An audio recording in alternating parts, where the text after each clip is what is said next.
Hello everyone, welcome back to our channel. చలికాలం వచ్చేసిందండో. ఈ చలికాలం వచ్చేసిందంటే జలుబులు దగ్గులు వచ్చేస్తూ ఉంటాయి కదా. చిన్నవాళ్ళ నుంచి పెద్దవాళ్ళ దాకా వస్తూనే ఉంటాయి. అవి ఇంట్లోనే ఎలా తగ్గించుకోవాలో చూసేద్దామా. ముందుగా ఒక పొయ్యి మీద గిన్నె పెట్టుకొని అందులో ఒక గ్లాస్ వాటర్ తీసుకోండి. వాటర్ని బాగా హీట్ చేయండి. హీట్ అయిన వాటర్లో 4-5 తులసాకులు వేయండి. ఈ తులసాకు అనేది జలుబు ముక్కు కాటడానికి బాగా యూస్ అవుతుంది.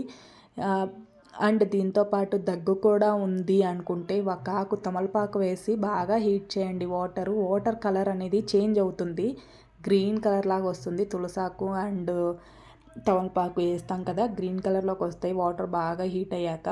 ఆ స్టేజ్లో ఉన్నప్పుడు స్టవ్ ఆఫ్ చేసి చల్లారాక గోరువెచ్చగా ఉన్నప్పుడు పిల్లవాళ్ళ దగ్గర నుంచి పెద్దవాళ్ళ దాకా ఎవరైనా తీసుకోవచ్చండి. ఇది మార్నింగ్ అండ్ ఈవినింగ్ ట్రై చేయండి. 2 డేస్లోనే కంట్రోల్ అవుతుంది. మీరు కూడా ట్రై చేసి మీకు యూస్ఫుల్ అనిపిస్తే లైక్ చేయండి, షేర్ చేయండి, కామెంట్ చేయండి.